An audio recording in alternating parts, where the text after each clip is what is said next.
Good morning, good afternoon, good evening, everyone who has joined this session, depending on from which place you have joined in.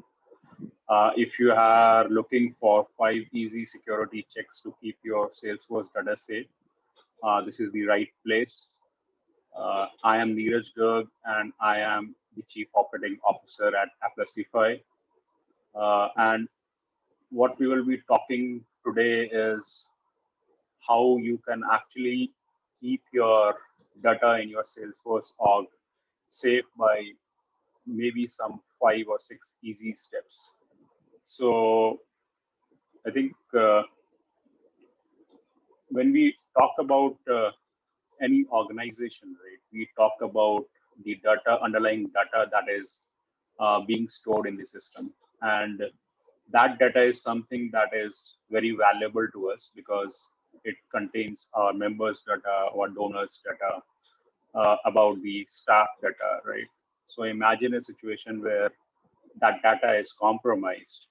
Now, what impact will have uh, at your organization, right? So here you can see, like, if you actually have a data breach, which is compromising of your members' data, staff data, employee data, whichever it is, you have financial loss, right? Because uh, the data is something that is precious to each one of you in the organizations, and no one wants to compromise its data.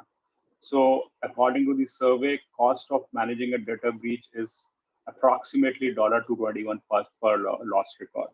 So imagine how many records you have.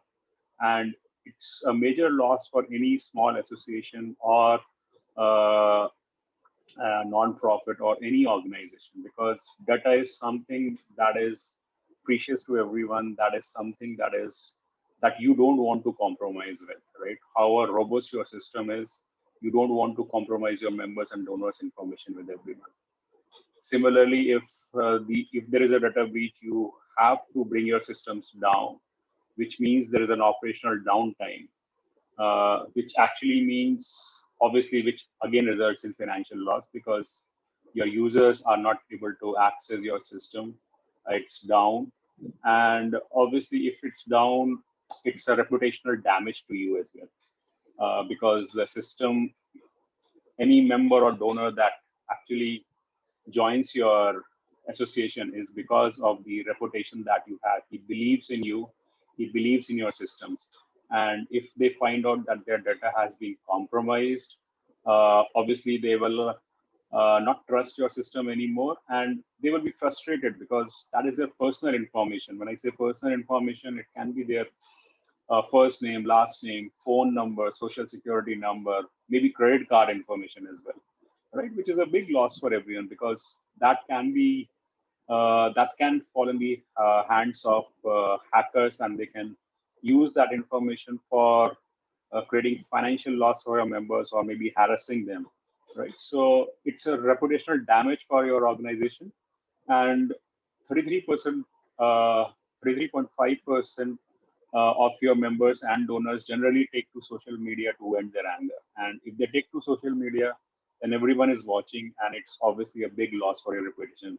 It takes years to build a reputation, but it takes some minutes or maybe a days to just get that damage done. And that damage control is then a very big problem. And obviously, you lose sensitive data, which you don't want to. There is data which your members trust that is safe in your system.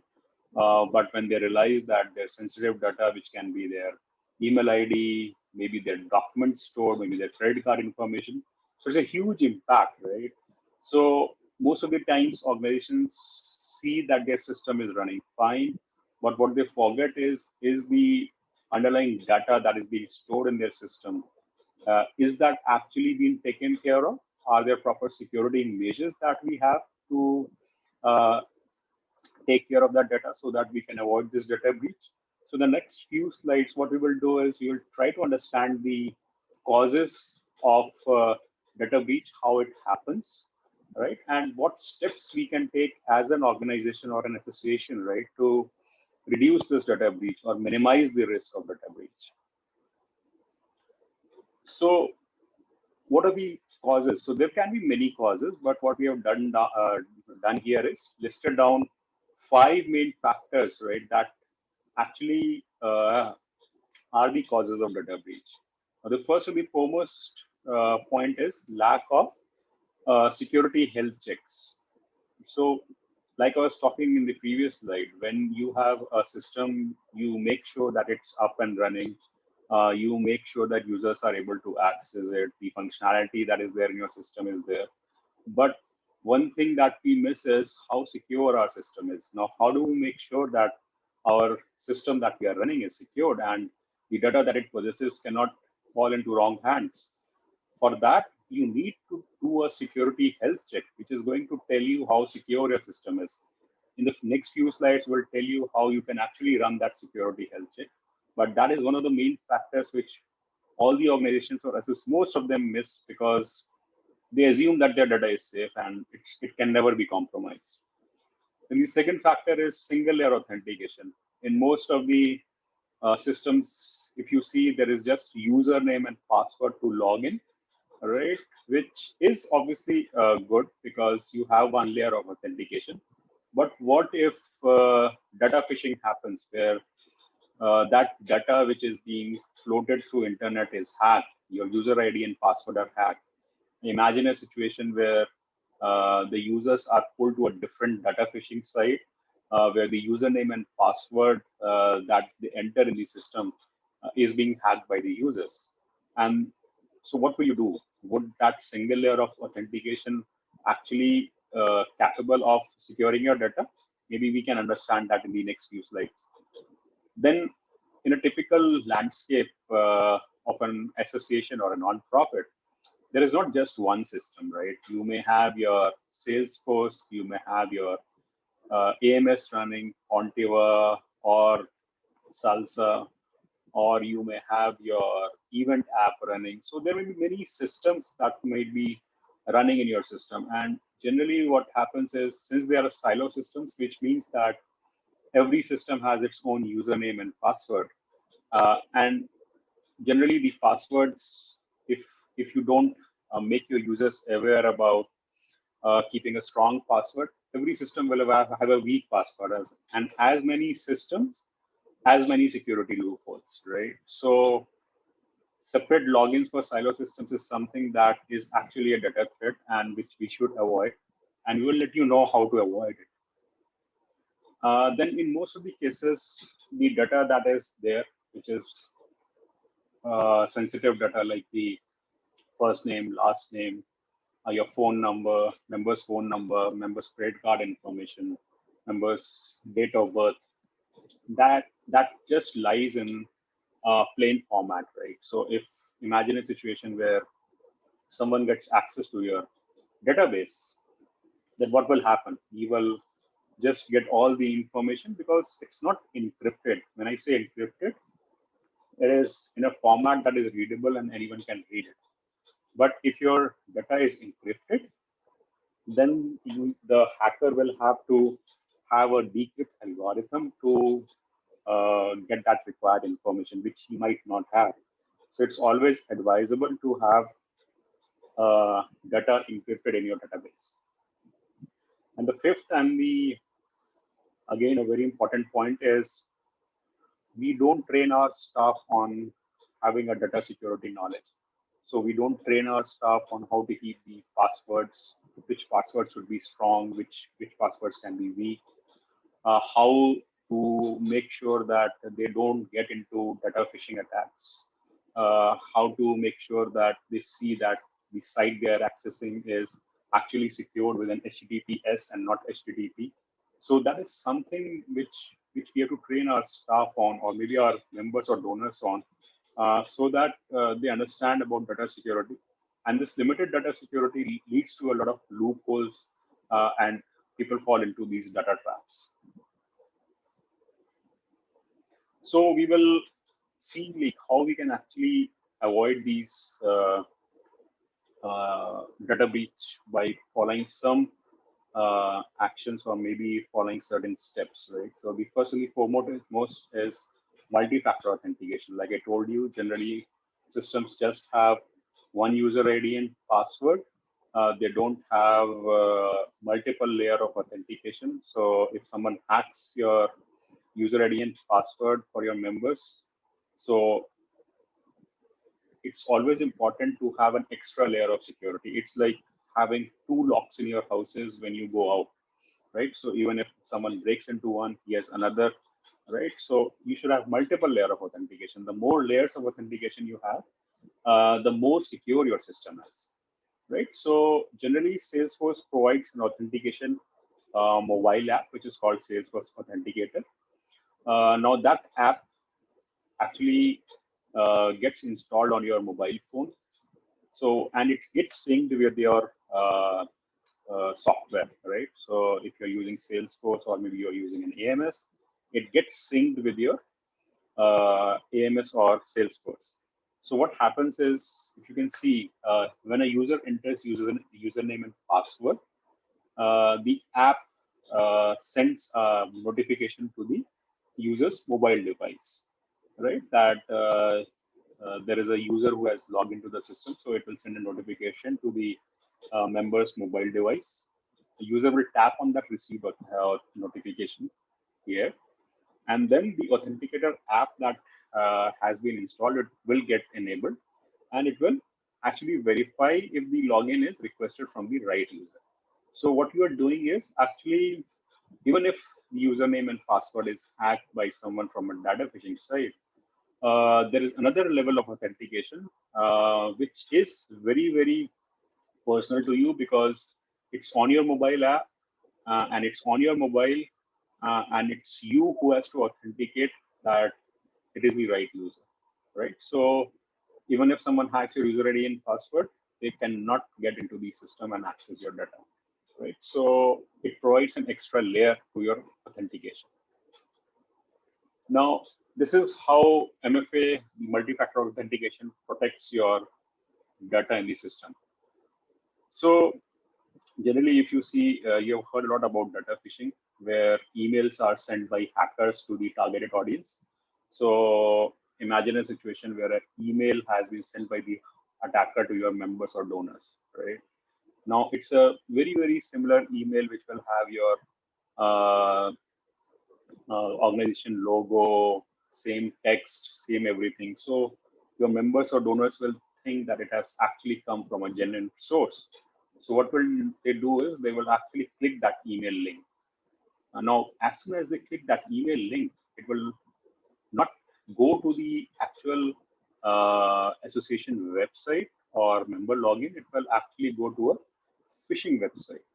Okay, and that is how the attacker collects your credential data, because what you have done is you have click that link through your user ID and password. So that information is sent to your email and phishing website, and he captures your user ID and credentials. And once he has that, he can access all your information. So if you don't have a second layer of authentication, right, what has happened is a hack has happened and your data has been compromised. So one of your members' data has been compromised, or n number of members who have clicked this link have been compromised. But if you have authenticator app installed, second layer of authentication, what will happen is that notification will go to the here, right? So the notification will go to the mobile app, right? And as soon as the notification go to the mobile app, it is you who has to verify that he's the right user, and the attacker would not be able to do anything because the permission is denied. So this is how multi-factor authentication protects your member and donor data. Now, when we are talking about Salesforce security health check, right? When you are we check the health of our systems, like the CPU load is okay, the memory is okay, right? But there is something called a security health check, which actually helps you in determining what is the security health parameter check for your system that you are running. And Salesforce actually provides that. It actually gives you a score on which you can measure on what your score is. So your score can be 75 out of 100 or 50 out of 100, which will actually determine whether how secure your system is. Now, this is a security health check report that comes out of the Salesforce. Now, if you can see here, if you see this is 74%, right? Which means that out of 100, your Salesforce has given you a baseline of 74, which is okay. But so you can see that green line, right? Which is okay, but you can do more to increase it to maybe 100% or 95%. Right now, when you get this score, you get all these things along with it, right? So it tells you what are the high risk security settings that you should do, what are the medium risk security settings you should do, right? So if you see this item, high risk, maximum invalid login attempts, right? This is related to password policies. So it gives this value. So this is the value that it has got from your system, the value that you have set, the maximum value that Salesforce provide, and this is the standard value, right? So there is a difference. So your value is 10 and the standard value should be 3, which means that Salesforce says that there should be maximum 3 login attempts after which the user should be logged out. But what you have done is given 10 login attempts, which is a risky item because that means there is someone who is trying to invalidly log into your system. So what you can do is you can go to actions, go to this edits, and change these settings to 3, right? And then it would actually get removed from here. Similarly, if you see enable clickjack protection for customer visual force pages with standard headers. Now, what is clickjack protection, right? Clickjack is something where hackers produce a transparent page, which is and put it on the top of your web page, right? So all the info, so that page is not the actual page; it's a transparent page put on the actual web page. So all the information that you are entering in that page will actually go to the hacker. So Salesforce provides something called clickjack protection, which if you enable it, right, will actually help you prevent this kind of mapping and prevent you from for your users data to get hacked by the hackers. So if you see here, Salesforce say that the standard value should be enabled, but you have disabled it. So it has raised it as a high risk warning item. Similarly, you can have medium risk security settings, right? Where if it is like password complexity requirement, your value is must mix alpha and numeric characters, while what Salesforce says you should mix alpha, numeric, and special characters. So your special characters is missing in your value, right? Similarly, obscure secret answer for password resets, you have disabled it, but standard value says that you should enable it. So what this gives you is that your system is 74% secured, but you can do 26% more by fixing these items which I have pointed out. So if you fix these items, your score will automatically increase here. So generally, we suggest to all our clients to do this kind of security health check and create a report, and it is free, right? You don't Salesforce doesn't charge anything for it. It's just that you have to go to the security health settings and get this report done, which will actually tell you how secure your system is. Now we were talking about the data silo systems, right? So your association or organization does not have just one single system. It can be an AMS, it can be Salesforce, it can be an events app, it can be your accounting system, and they have different set of credentials in which members log in. So a member will have a different set of credentials for logging into Salesforce. They may have a different set of credentials to log into the event app, and as many systems and as many user IDs and passwords. And as many user IDs and passwords, more complex the things would be because generally users don't want to have so many passwords, and if they have many passwords, there is a risk that they would have weak passwords, right? They will they will keep passwords that they can remember, and those would be weak passwords which hackers can take advantage of and get into your system. So what you can do is you can actually have a single sign-on. And what is single sign-on? Single sign-on is that you integrate your systems and you have one mechanism, one user ID and password, where if you log into one system, you automatically get into the another system without logging in. So suppose you have got your Salesforce, you've got your AMS. If a sales user signs in into your Salesforce account, he does not have to sign in again when he enters into Fontib or any other AMS, right? So what it does is you have just single ID and password, which actually helps in reducing the risk of dependency and bad password habits and reduce security risks as well. Now, what are the different types of settings that are present in the single sign-on? So if you can see, you have got this where it wants users before they are redirected out of Salesforce.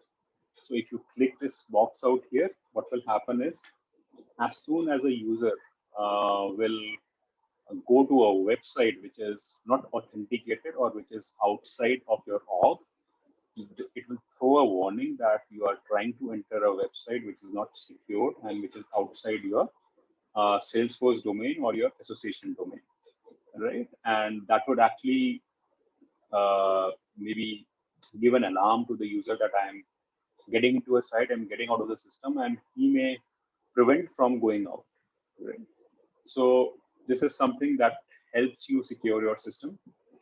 Then obviously you can, if you want some of the sites to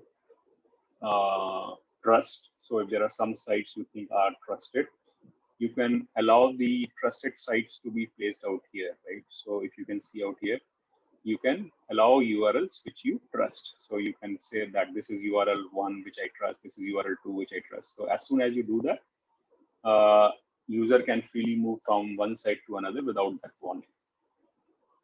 Then if you see, this says enable HSTS for all sites and communities. Now what is HSTS?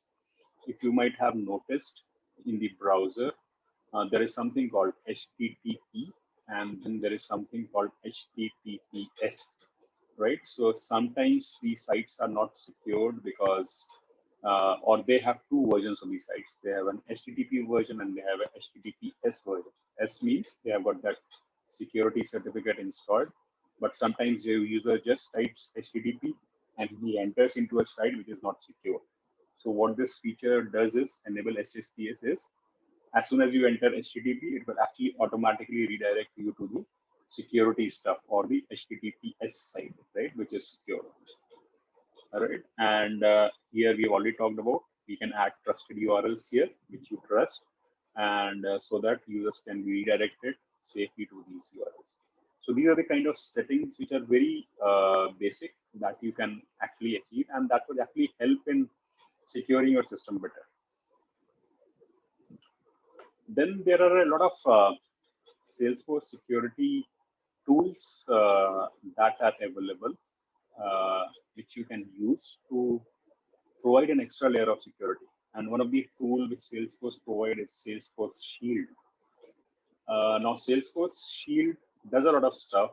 It actually monitors events that are happening in your org, Salesforce org. It maintains the audit trails, which means that which user has logged in, when he is logged in, what he was trying to access, what he was not trying to access. Then it provides platform encryption, which is actually encrypting of your data. So it will encrypt your data, it will encrypt your documents, it will encrypt some configuration settings if you want to. And then it also provides some security policies that you can adhere to. And there is a detailed data and monitoring that you can see. So you can see what data is being handled and you can monitor it. So like in the screen, if you can see, here you can see this message. It's an event monitoring message that has been generated from Salesforce Shield. And it says successful login from credential stuffing attack from IP address, which means that someone is trying to attack your system from some IP address, and you can always get the source IP address as well.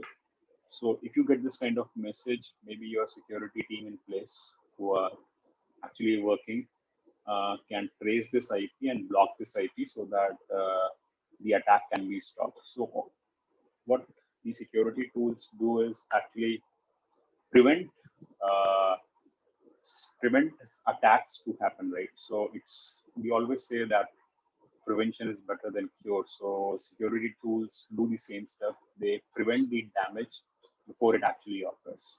And we highly recommend to have security tools like Salesforce Shield. There are many other tools that are available that you can use. And this is just an example of how Salesforce Shield or any other security tool will help you in monitoring these kind of attacks, like you see in the screen. Encrypt your data, which is very, very important, because unless your data is encrypted, as I told you, if someone is able to hack your system, they can just get on with your data. But if it is encrypted, that data will not make any sense to them, because it will all be XXX, right? So they will not be able to get any information out of it. So even if the data is there with them, it's of no use to them. Similarly, you can have your system being monitored 24/7, so that you can actually prevent these kind of hacking attacks on your system. And I think last but not the least is about training your staff users on data security. In most of the associations and non-profits or organizations that we work with, we have found out that the staff is not trained on security, right? There is no training provided to them on how to safeguard the system, what things they should do, what they should not do. So do's and don'ts are not there. So, and there are no specific guidelines on security. Like a simple example can be a very basic, that there should be a security policy for everyone working in as a staff, right? That they should not leave their systems unlocked, right? Because that can be prone to hacking. Anyone can just access their system and do anything they want, right? So that is a very basic examples where they should be enforced that whenever they are leaving their desk, they should lock their system. So here we have some guidelines that users should be trained on in terms of security. So custom app guidelines.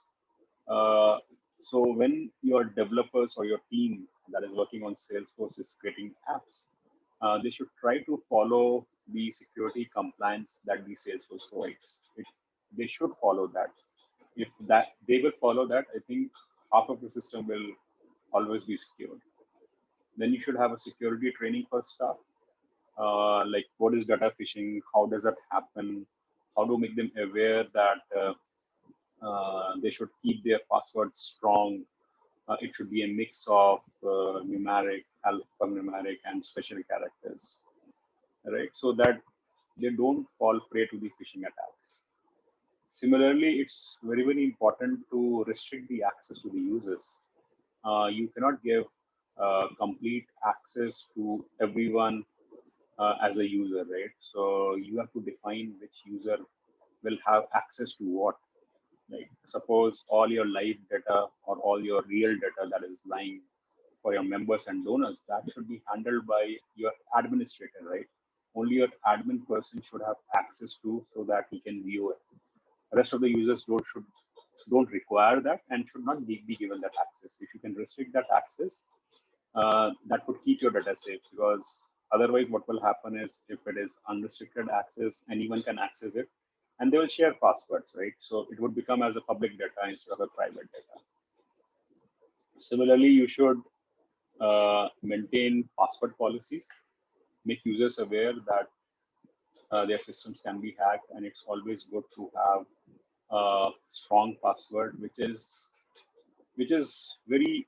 not like your name or date of birth, right? That is a very weak password, and most people keep that, or maybe their name 111 or their name 222, right? It should be a very maybe at least 10 characters with special numeric characters, caps, one letter in caps. So all these things have to be inculcated in the users, and they have to be trained on that.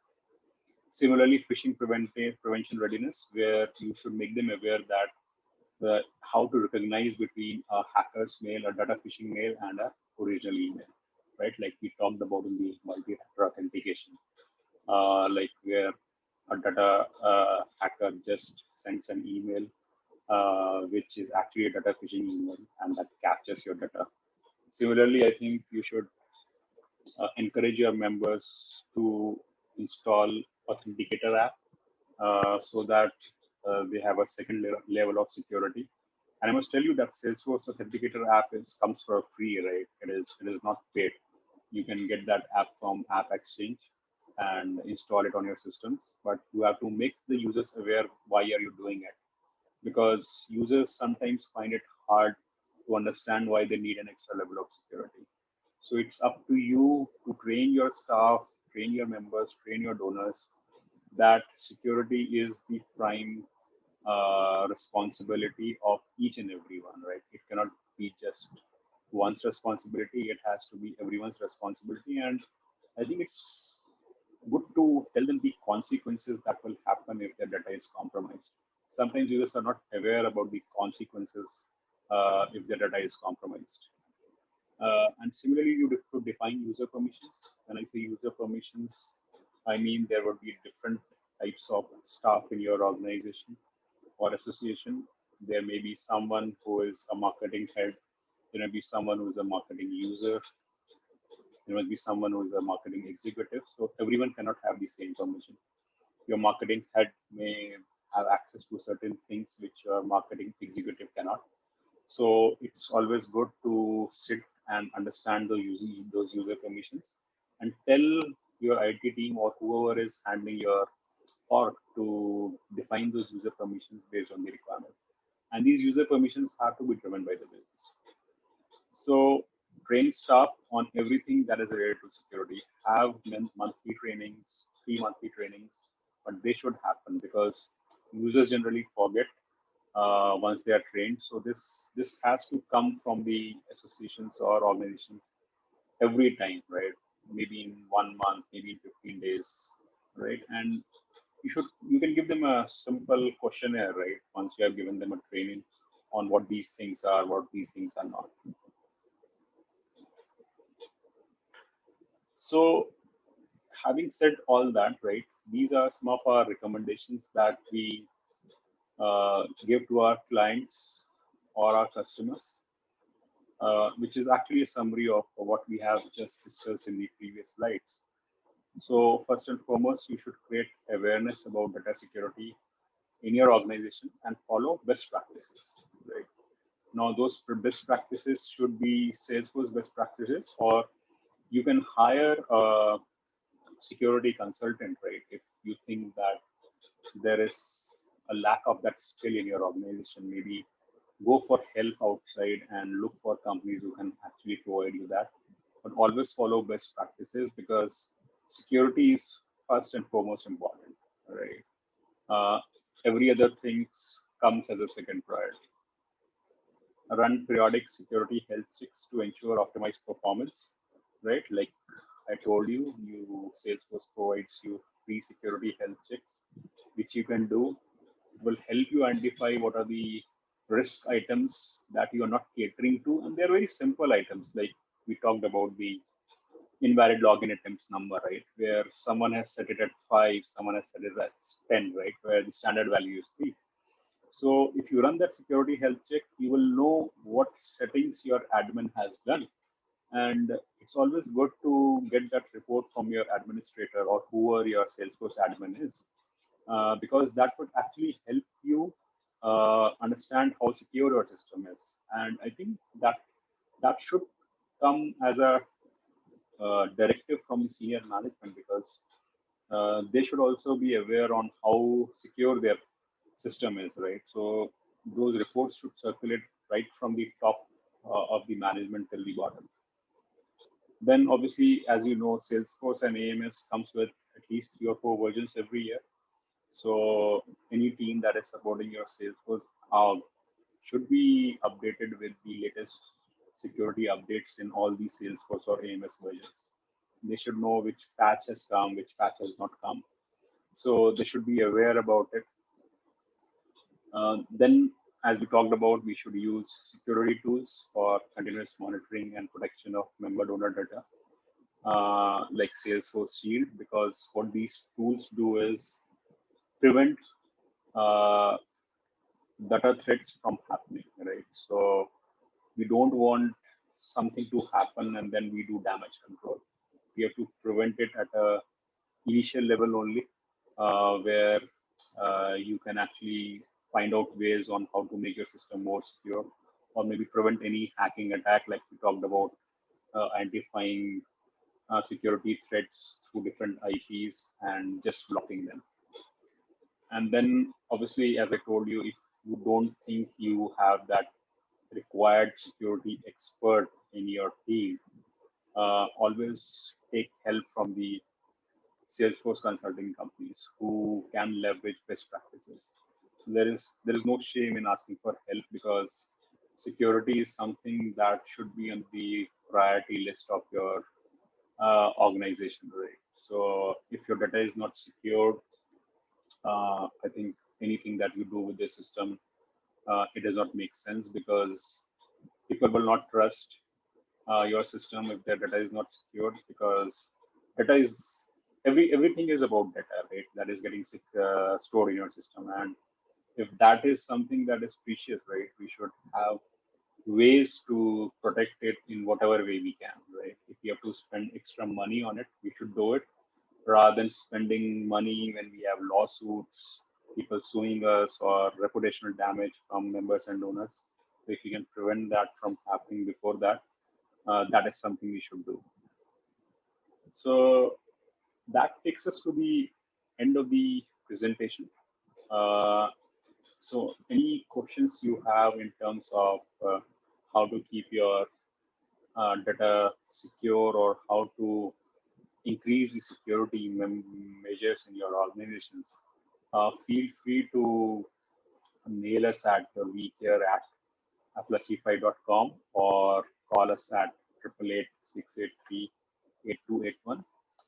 We are a Salesforce consulting partner. We have a team of around 300 plus who actually help different clients and customers uh, keep running their Salesforce, or keep running their systems, keep running their health checks, whether it's data health checks or security health checks. So we have a team of experts who can help you out in case you need any kind of help.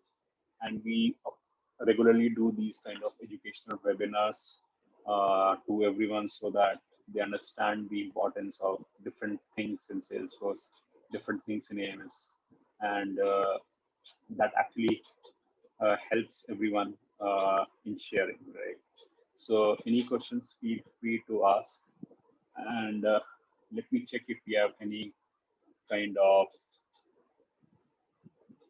questions and answers before we wrap up.